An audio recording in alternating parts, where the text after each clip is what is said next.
Alright, so Hunter, Annie, and I have decided that part of the project we're going to focus on is the different types of organic foods as processed foods. So we're going to have a little experiment where I'm going to hit up my roommates and I'm going to bake them 3 different things. I'm going to have them try it and basically give me their opinion. So here are the Pillsbury cookies we're starting out with. And if you look at the back of the ingredients, whoop, you can see that there's just all this junk that I can't even pronounce half of it, and we're going to try to make just as good a cookie with ingredients that we can all pretty much list and name and that we're all familiar with. Now the ingredients we're going to use to make just our regular chocolate chip cookies. We have organic eggs, we have flour, butter, baking soda, oil, vanilla, and then at a local farmer's market, Bread and Roses, we picked up some vegan chocolate chips. So we'll see how that deals with the taste. But this is all it's going to take to make our delicious chocolate chip cookies. Okay, so here are our cookies that we baked from scratch. And then here are our Pillsbury cookies. As you can tell, they look a little bit different. But what really matters is the taste. So we're gonna get on that right now. Lisa, my roommate, and in her hand she has the Pillsbury cookie and she has the homemade cookie. All right, now she's gonna take a bite of each and tell us a little bit about what she thinks. Okay.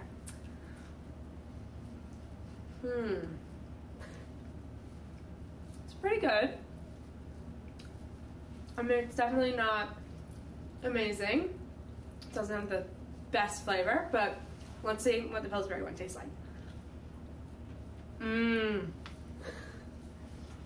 Okay. So this is definitely the proven recipe, but I'm sure after a few tries of this, it would taste pretty similar. And honestly, I can tell you everything that's in this one. You've got eggs, you've got butter, salt, chocolate chips, flour, sugar. This one, I don't even know. There's probably sodium through the roof that comes from some kind of chemical concoction. And I do like it. After a whole night of eating them, I'd feel a lot better if I had had homemade cookies that I could say everything that was in them. So that's pretty much it. So do you think that now knowing the difference that you would change? Would you take the time to make the homemade cookie, or are you just going to go out, buy the easy bake and break with all the crap in it? I think I'd take the time, honestly, because it would make me feel better after a whole night of eating cookies. It would make me feel better if I could at least say that I know what was in them.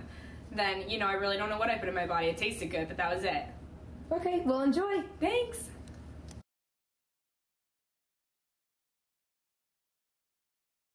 We're going to do broccoli. The broccoli right here that you're seeing is broccoli that I bought from a local farmer. And he grows on an acre of land with his girlfriend, and they don't use any harmful chemicals or anything. It's all natural. As you can tell, it looks much different than this broccoli over here, as you can see, you know, store-bought broccoli and stuff like that, the big florets. He said that basically the difference between the two is that the reason why the big florets is for packaging. They have to wait till it gets a certain size, whereas this is, you know, fresh picked broccoli, and we're going to see if it's much better than the other broccoli. So we have Lisa again, and she's going to try them both, and she does love broccoli, so she can take a bite and tell us basically what she thinks. That's what I'm used to. Okay. Tastes just like broccoli. It's pretty fresh, kind of. But now I'm going to try farmer's market broccoli. Tastes exactly the same to me. It's a lot easier to chew because it's not as big, but I don't know, as you can see, it's a lot smaller. It tastes exactly the same though, if not even better, honestly. More broccoli flavor, I guess. I can eat the whole thing. So would you, now how much did you spend on your broccoli?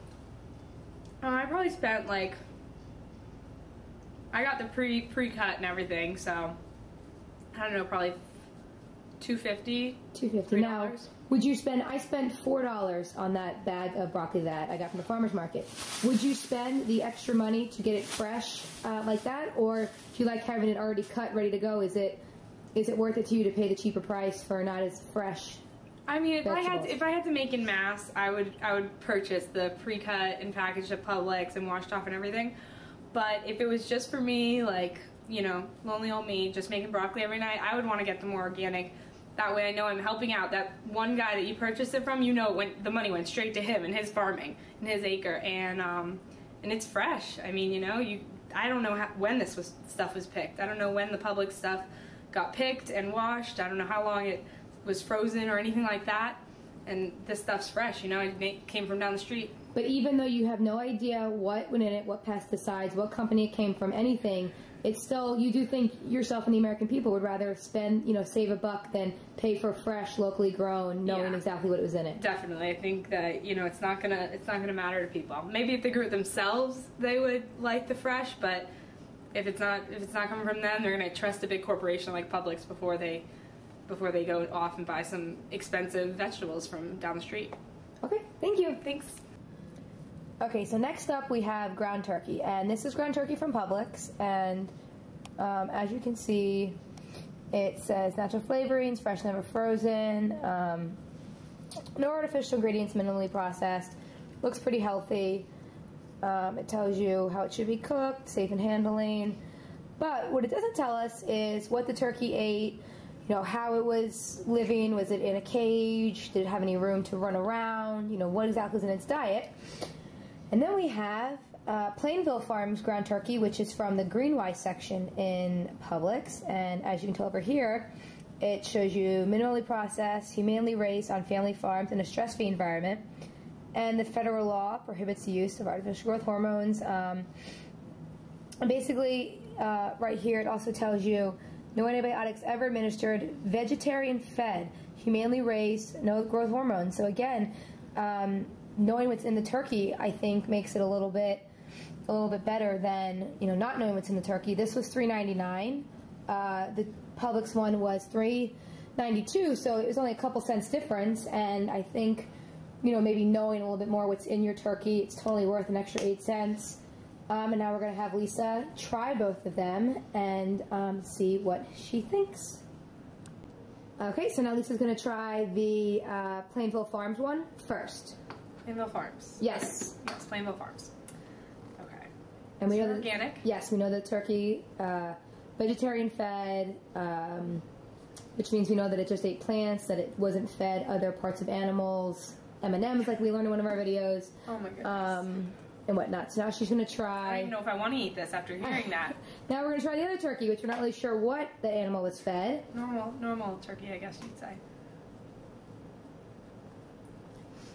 Tastes pretty much the same, turkey flavor.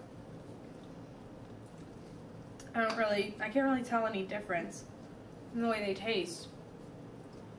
But it definitely makes me feel better that I know that these turkeys weren't given any kind of weird chemicals that turkeys wouldn't just find in the wild. So, would you spend the extra, you know, 8 to 15 cents knowing that what your turkey ate and that it was humanely raised and whatnot, as opposed to just buying a Publix brand because it's Publix and Publix has this image of having everything perfect, but you don't really know how perfect it could be? I think, you know, first of all, the price isn't even that different, so I definitely go out and spend the organic farms, you know, family-owned farms price. But even if it cost a couple dollars more, I'd probably do it because after things that I've heard and learned about, that they give these turkeys things that, I mean, I wouldn't even ever feed an animal. And the way that they treat them, the way they live. I mean, if I know that they're just going to be eating grass, you know, going to be living like normal, they probably won't get as big. So yeah, it might cost a little extra to get some more, but I'd go out for the extra turkey. So, living organic, and finally, so after the cookies, the broccoli, we finally have found something that maybe a little bit natural is actually worth it when it comes to your diet and everything. Yeah, definitely. I mean, I think it also hits home that it's like an animal, and some, you know, it's, if you're going to be treating an animal poorly or feeding it things that, you know, a normal animal shouldn't have, then it kind of hits home that you're like, okay, I'm just going to go out for the normal vegetarian fed, like the way that you would find an animal in the wild. You know, it would just eat the normal animals that it finds and its prey, and that's what I would want to eat, something natural. Okay.